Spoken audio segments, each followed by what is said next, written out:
everybody. Welcome to Climate Diet's podcast, Climate and Cuisine. My name is Jane DeMarines, and I'm the Executive Director of Climate Diet. And we are so excited today to have as our guest Gerard Bisshop, an expert on animal agriculture, a key reason I founded Climate Diet nearly 4 years ago. People certainly did not understand the role of meat and its harm on our climate. It is better understood today, I think, in large part to the work of such scientists as Gerard. And so let me give you a little more information on our guest. Welcome, Gerard. Thank you, Gerard Jane. Wedderburn Bishop is from the UK and Australia, working where he has worked as a principal scientist with the Queensland Governmental Natural Resources, using satellite data to monitor 3 decades of vegetation cover and broad-scale deforestation. He's also co-authored the Beyond Zero Emissions Land Use Plan for Australia to take its land use and agriculture emissions beyond zero. He works pro bono with an NGO, World Preservation Foundation, focusing on deforestation, land degradation, and biodiversity loss. And he also serves in multiple advisory roles. He's co-authored a book. Many of you may know the documentary because the book was used for that, Eating Our Way to Extinction. Congratulations on that. That certainly has had a big audience. And it's produced a series, and he's also produced a series of videos on the climate impact of animal agriculture. His recent research includes carbon emissions from deforestation and animal agriculture emissions, and he's also produced videos. So again, welcome, Gerard. So happy to have you with us from Australia. Thank you, Jane. Thanks very much for inviting me on the program. This is perfect timing because we've just published a recent paper last week. So you guys are getting it fresh off the press, the latest science. Well, that's great. We have our connections to get to you scientists. So I kind of like to start off in a general way and just asking you, what is your origin story if you are a reduced meat consumer or vegetarian or vegan? How did you get your start there? Because often that sends people in a particular direction and interest just by the way they eat. Yeah, thanks, Jane. I guess my story is that I was in my late 30s as a father of 2 small boys, and pressure of work and big changes where I work. I lost my group was dissolved basically, and I was sent in the wilderness, and I was in this middle management government university thing that almost killed me. Anyway, I had a health crisis, and that sent me towards a spiritual renewal. And in that, I went vegetarian and then vegan. That was over 30 years ago. So, yeah, since then, I ended up on a project it just blew me away. To see up close large scale deforestation is just awesome. It really does make you sit back and think, what are we doing to our planet? Just the noise, the spectacle, the trees crashing and burning, and the wildlife going crazy. The 200-ton dozers going flat out, and the chain between them just pulling 30-meter, 100-foot trees, ripping them out of the ground, roots and all. That sort of experience really changes you. And that's what led me into this. I discovered at one point working for government that some of my staff had been involved in a report that was a greenwash for the Queensland beef industry. And so I walked out of the office that day after banging my fist on a few tables and never went back. But since then, I've been in activism and writing books as you went through. So it's been an interesting journey. Well, that is quite a story, and it makes me sad when you talk about all the trees being decimated. I was co-chair of the trees committee in my old neighborhood, so we were trying to save our trees from bigger houses being built and clear cutting our old trees that were in our neighborhood. But I want to talk about you and your research. So I was going to ask you, why do you think it's taking so long to move people toward plant-based eating? Since there is this research out there and more, people are becoming aware, of the younger generation. I don't think they need a lot of discussion about it. I think they see the planet being decimated. And every year we have more and more catastrophe, hurricanes that are stronger with fiercer winds, and California, just a huge chunk of the state just burnt down. So they're aware, and there's just definitely more interest on their part. But the older generation, my own generation, has a hard time moving in that direction. What do you think why is it taking so long, do you think? Yeah, that's a really interesting question, Jane, and the answer is mathematics. It's it's really quite interesting when you look at Salish Rao has predicted that by 2026, pretty much all the world will be vegan. Now that sounds like an outrageous statement, but things happen on not on a linear line, things happen exponentially. So when you're in 2025, as we are, and you're looking backwards along the line, it looks like nothing's happening. No, no, the world's not changing. The percentage of vegans and vegetarians is not changing. And then you look at ahead 1 year and you see this huge curve and you think, no, we'll never get there. But that's how those curves work. It's it looks like nothing's happening, but all of a sudden everything changes.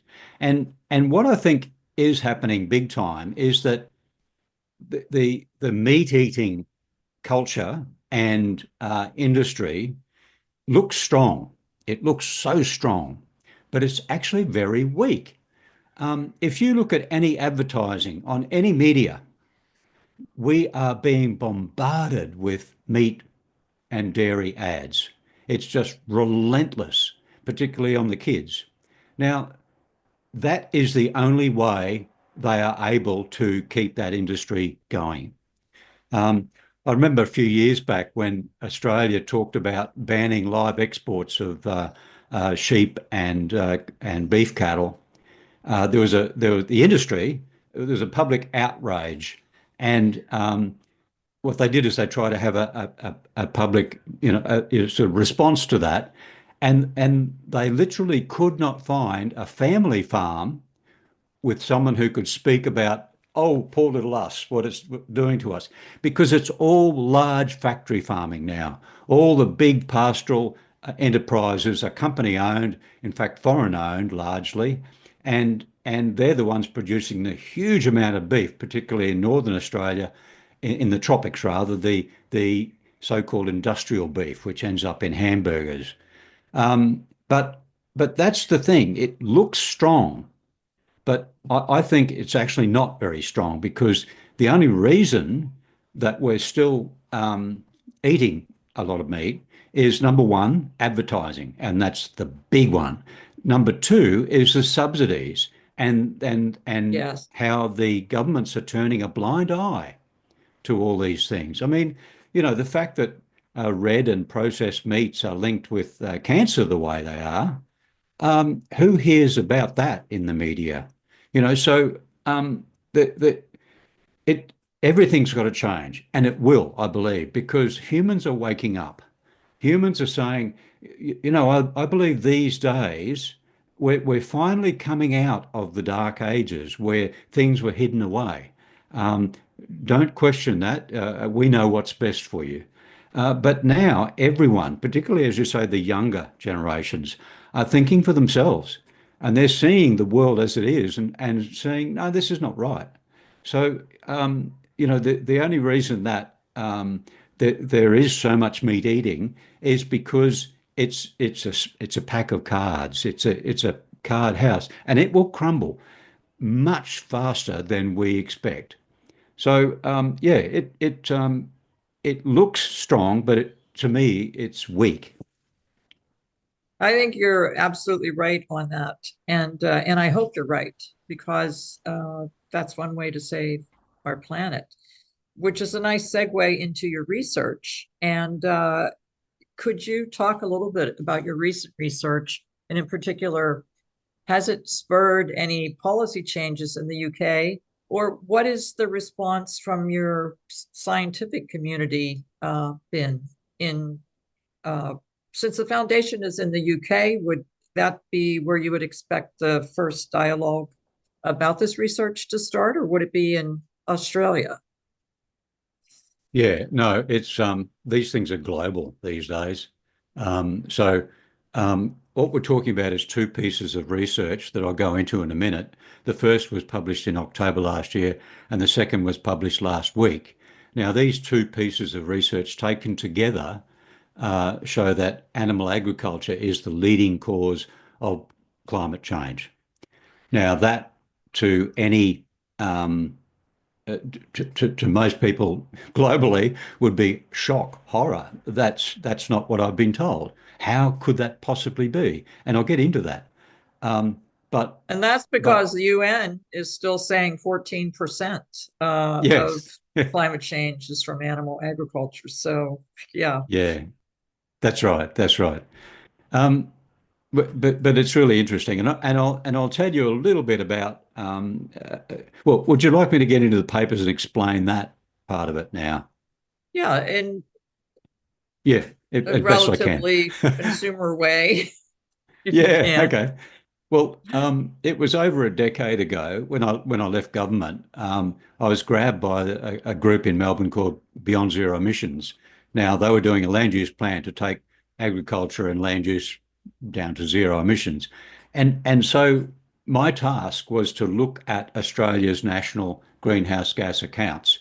So I was delving into these accounts, into the dirty detail of the spreadsheets, and there are many of them um, with my background, knowing that each day we were knocking over, destroying almost 1 million trees a day in my state alone. National figure was about twice that. So over 1 million trees a day in Australia are being knocked over, and that's still the case now, nearly 4 decades later. So this is, to me, it's outrageous, but it's in the back blocks. It's hidden away. It's in the bush. I mean, you've seen trees knocked over for a suburb, but what we saw in our state was 3 or 4 or 5 suburbs being knocked over every day for grazing. For well, 93% was for grazing for red meat and sheep.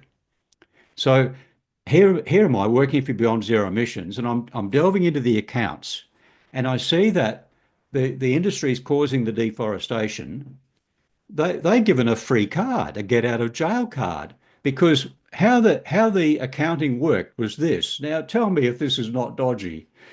Okay, so we've got the tree clearing here, we've got the deforestation, and what they do is they push the logs together and burn it. They don't use the timber. So pretty much all that carbon goes straight into the atmosphere, and it's a lot. Oh, But what they do is this. Okay, but over here on this other land, in the western half of the state or the north or somewhere, we've got trees growing and they're soaking up some of that carbon dioxide. So let's take the offset. Let's take the difference between the emissions on one side and the drawdown. What's being soaked up by the new growth. Okay, so that's the net accounting. Now, when you compare that with fossil fuels, what happens is when you burn fossil fuels, most of the carbon dioxide is actually drawn down into vegetation, just like deforestation carbon. But we don't count the net, what's left in the atmosphere. We count the gross. So with fossil fuels, we count the full emission, but with deforestation, we count about 1/3 of the emission. Now, you tell me if that's not dodgy accounting. So all these years, but by the way, that's the convention that was decided by the United Nations over 3 decades ago. So that was written into the rules, so to Well, speak. that's what I was going to ask. Is the UN like Yeah. okay with this? It's like apples and oranges. Yeah. Well, they're not responding so far, but I'll tell you the response I got to my first paper, which is all about what I've just described, the difference in the accounting.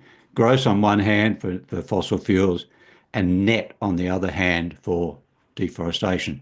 So I published this paper, and within 3 days, I had three of the top authors of the global carbon budget. Now, the global carbon budget is like the world's gold standard, the reference for the data on emissions and drawdown of carbon dioxide. Now, the global carbon budget has hundreds of scientists, or at least dozens of scientists working on this, and they are top flight scientists, and they're very good, no question. However, they also work to the rules decided 3 decades ago by United Nations. And these scientists, all three of them, and it was a lengthy interchange with them, all three of them agreed, yes, we should be using consistent gross accounting. We should be counting them the same. But um, it was decided back then by the IPCC to use different sorts of accounting. So that's what we've gone with. However, there's a lot of discussion, right? Because it's a complex subject. But there was an interchange backwards and forwards, and all three of them agreed totally we must use consistent gross accounting. And if they do, and they promised that they would talk about it for inclusion in the next global carbon budget, which comes out in a few months' time. So if they do that and publish the full emissions for deforestation, they'll be consistent. And now, if they do that, if the global carbon budget does that, then everyone else will start to talk about it and eventually incorporate it in their own work. So these things take time in the science community because you've got to discuss it, you've got to talk about it, you've got to debate it, and that debate's got to be rigorous before. And they, all of these scientists are top flight scientists, and they've got to be convinced this is the right thing to do before they do it. So the ones I discussed this with are convinced. What Oh, I got from the fantastic. IP, yeah, but what I got from the IPCC was a big zero, nothing. I emailed dozens of authors of the IPCC's guidelines. This is the rule book, and none of them responded. But I noticed that the paper, which was published in October last year, had been receiving an enormous amount of downloads. So there's a lot of people looking on. And it doesn't take much to change the culture, change the way we do things. So if that's done, okay, that one thing alone changes. When I did the Australian accounts, right? The Australian national accounts, according to convention, when run it by convention, they were saying between 16 and 20% of the Australian national emissions are due to animal agriculture. My figures showed that between 42 and 54% of national emissions were due to animal agriculture purely by changing the way we calculate deforestation emissions. That simple change. Now, the second paper goes further, but that one change makes a massive difference to animal agriculture's impact on the planet. And when you look at it, if you look back, we humans have been cutting down forests for 10,000 years, but it's only in the last, since the late 1800s, that fossil fuels have started to increase. So we've got this massive amount of deforestation emissions, carbon emissions, and Johnny come lately fossil fuels are ramping up like crazy. So we're concentrating on that. We're saying fossil fuel, but we're forgetting about all of that carbon which has been released for millennia that hasn't been counted properly and is still in the atmosphere warming the planet. So when you do that, you discover that land clearing has released more carbon than fossil fuels. I'll What say that about again. the, It's big. Land clearing has produced more carbon dioxide than fossil fuels. it's a huge statement. And I just wondered, since your second paper, I guess, is the one that goes into the animal agricultural part of it, are you going to discuss the methane contribution, which is 80 times, methane, I think, is 80 times more harmful to the environment or more potent in warming the environment than carbon dioxide is? I think that's, Yeah, is that, yes, you've hit the nail on the head, Jane. There's three major things that I incorporate into this second paper that show animal agriculture to be the leading cause of climate change. And the first one I described, the way we count deforestation. The second one is methane. Now, methane's a really interesting animal. Um, and how we've been counting, it still comes back to accounting. I mean, I'm the worst accountant in the world, but I've been doing this to get to fix up our accounting, which is to me quite funny. But the way we count methane has always been argued about, right? The way the IPCC agreed to do it 30 years ago was to take a 100-year average and to compare methane and all the other gases to carbon dioxide. That's the way they've agreed to do it. So that is the standard by which they go forward. Okay, and the newcomers, the ones who want to point out the harms of things like animal agriculture, they're saying no, 100 years is wrong. We need to do it over 20 years, which works out to be about an 80 times multiplier, like you just said. If you go back to 100 years, it's a 30 times multiplier. So a big difference. Anyway, so what's happened in the last few years, in the last decade or even less, is that there's been a revolution in the way that climate science and understanding of atmospheric physics and atmospheric chemistry about how it all works. And they've got this new measure called effective radiative forcing. Now, this is a model, okay? So it's a model. It's not the real world, but it's a model which is fixed to data points going back. So it's a constrained model. If you look forward with a model at predictions, they are unconstrained. So that's where the models go crazy, it is predicting. But if you're looking at what's happened up until now, the models can be really, really accurate because they are fixed to observations. Okay, so this new measure, this effective radiative forcing, if you work on that, it's incredible. Methane has produced half of the current global warming. wow. Yeah, wow. Um, it's You don't staggering see, to you do me. not see that reported, really. No, Or no, if no, it no. is, it's, it's No, you don't. footnote. You don't. And the reason is for the third issue, which I'm about to talk about.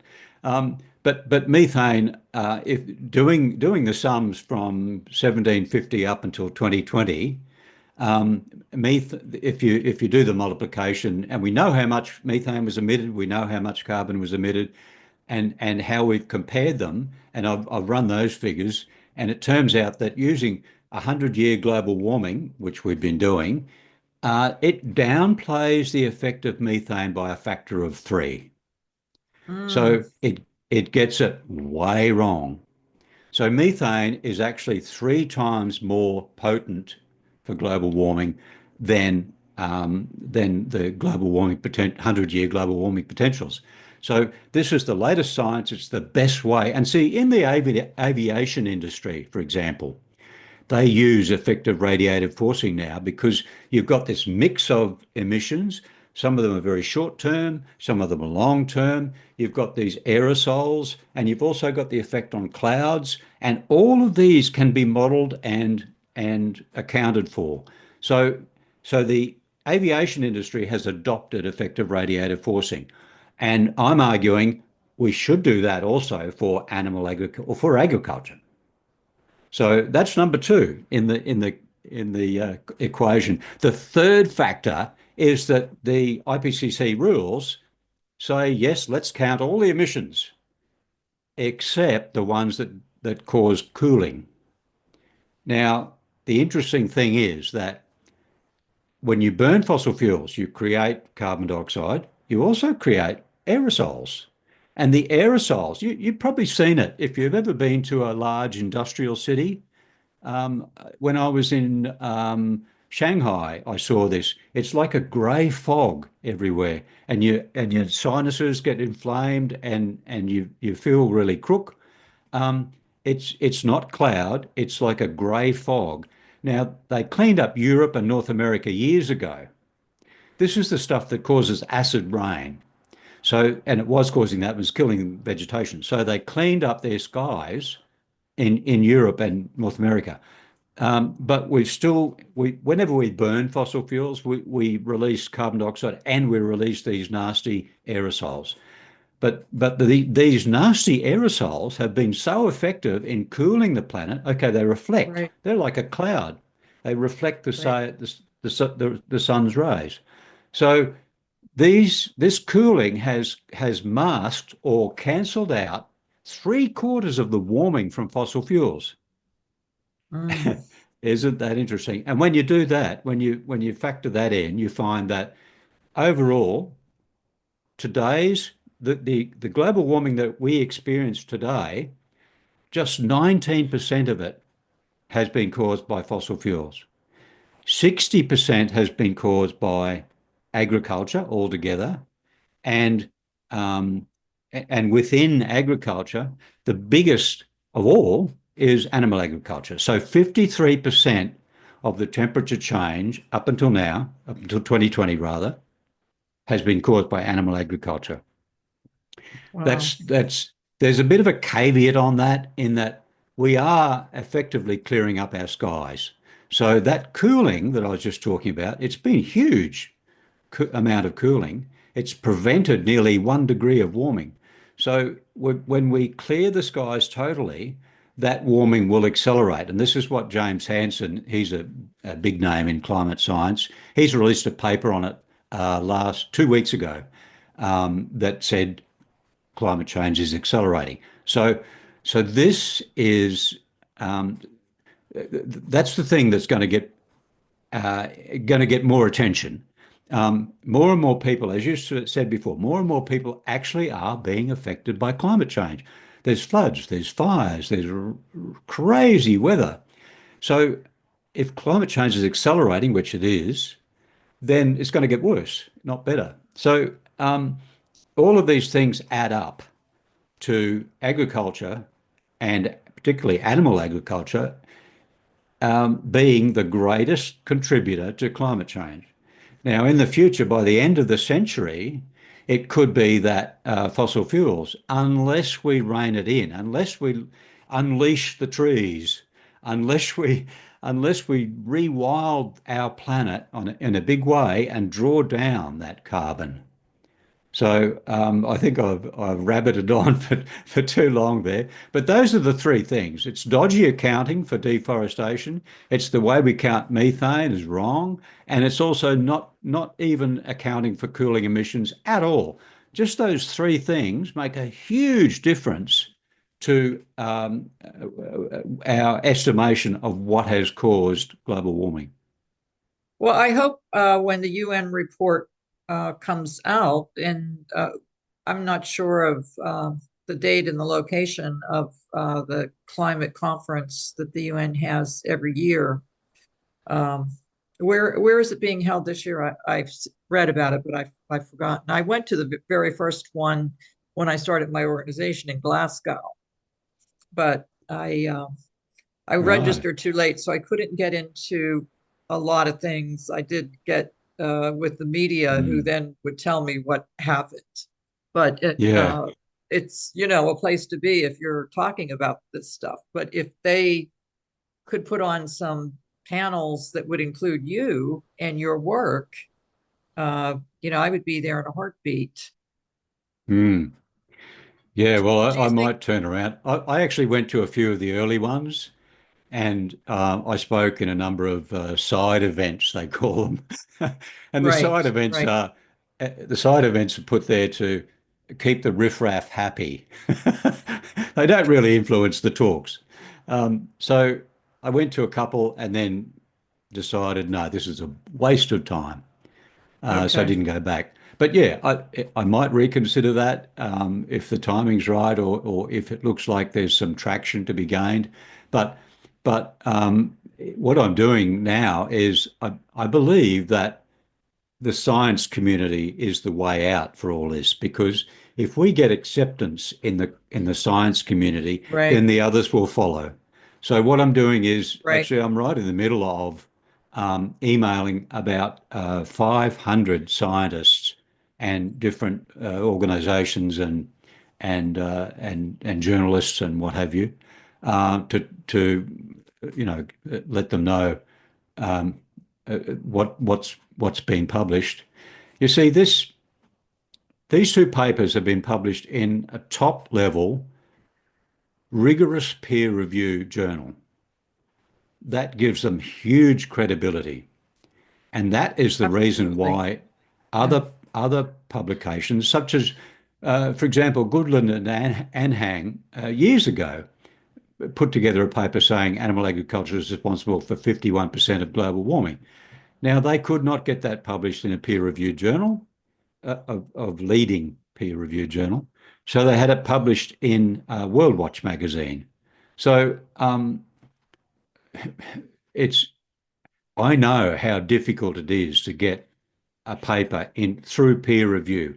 It's got to be tight. It's got to be really solid, and that's exactly what we've done. We've got it to the point. Years of work to get to this point, but we've got it to the point where it is defensible. All the references are there. All the data's there.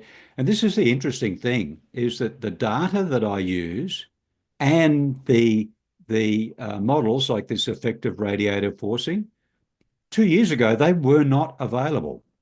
So the timing is perfect for this work. And it's not relying on my estimations, it's relying on other people's peer-reviewed data.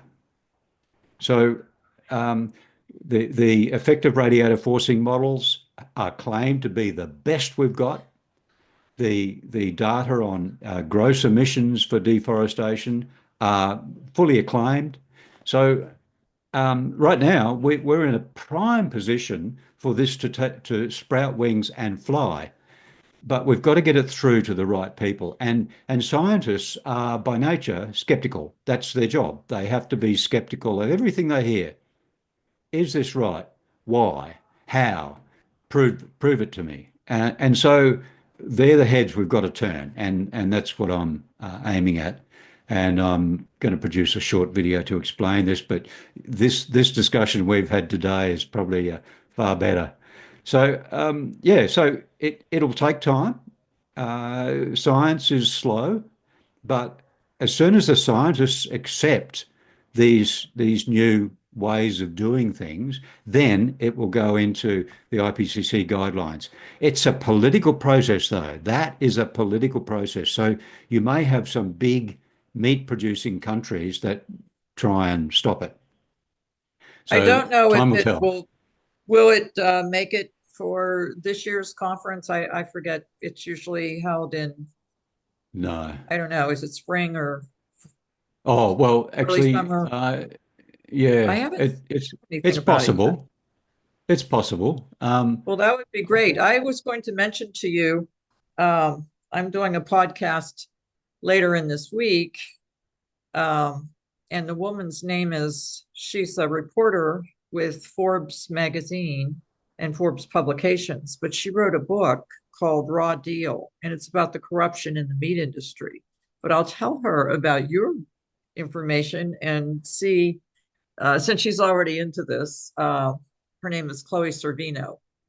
And I don't know if the book, she's just started doing these kind of book meetings for people, and but it's an excellent book. And parts of it are like reading a term paper. It's so detailed. But anyway, I will share your information with her as well. And I'm a member of the Society of Environmental Journalists, and I'll share it with them. Right. I had one last question. We're getting close to, I think, the time where we need to wrap up. But as far as vegans and vegetarians in the UK, in Europe, I think there's far more of them than in the United States. And I wondered if you could sort of dot the I on that and cross the T. Like, why has that happened, do you think? Yeah, and unfortunately, the same is the case for Australia, UK, and Germany in particular. Well, no other nations, Denmark, they're forging ahead in this space. And I think the reason is because they don't have, well, they have receptive governments, but they also don't have industries that are pressuring governments. So I see them as the way showers, and we'll be the same. We humans run in flocks. As soon as we see something that's a great idea that is actually benefiting them, and there are many, many benefits to ditching animal agriculture. I mean, these are the days of the poly crisis. It's not just climate. It's biodiversity. It's water cycles. It's Right. nitrogen pollution. It's ocean dead zones. It's water availability. There's so many things that are going wrong right now. The earth is screaming for our help. And unless we change, it's going to get worse. But what that means, of course, is that we're sort of beating our head against this brick wall at the moment. And pretty soon our ears are going to pop out and we're going to, oh, this is a silly thing to do. Let's not do that anymore. Which it might look as though we're not developing, we're not seeing the light, so to speak, as we should. But I believe it's all happening. It's all the currents are there, the undertows there. Um, the younger generation in particular, we oldies need to drop off the perch, but the younger ones in particular, they know they're wise beyond their years, and they know that what they have for breakfast impacts the planet. So things can change and do change a lot quicker than we think. So this science, if the moment that it's accepted that animal agriculture is the leading cause of climate change, the moment that is, well, yes, that's right. If the moment it's accepted, then I think many NGOs will change their tune. Many climate groups will change their tune. So we'll see the narrative totally change. And Well, and we'll do that. along with that, Rutgers University in New Jersey did a survey, and one of the questions was about consumption of meat. And 70% of the people surveyed, it was a survey of 1,200, said they were in fact reducing their meat. But when they asked them the reason, it was due to the price, which Yeah, still works, I think, in favor of planet Earth. So I think sure, it's a good sure. thing. It's a good thing. Yeah. So this has been a true pleasure, and thank you for your rigor and your research. And I'm eager to see it, uh, with the UN and get to those bigger audiences so that the whole scientific community would start using it and getting it out there and uh, ensuring our future planet can survive. I will do everything that I can to help as well. So thank you for sharing this past hour with us. And it's just been great. Appreciate the work that you've done. Thank you, Jane. And you're the first. Well, this is hot off the press, so you're the first outlet that's promoted this work. So thank you for doing that. Well, I am so honored. Thank you, everybody, for being with us today. It's been our pleasure and honor to have Gerard Bisshop and his hugely groundbreaking piece of research, two pieces of research on animal agriculture and the impact on our climate. So thank you, and thank you, Gerard. That's it for today.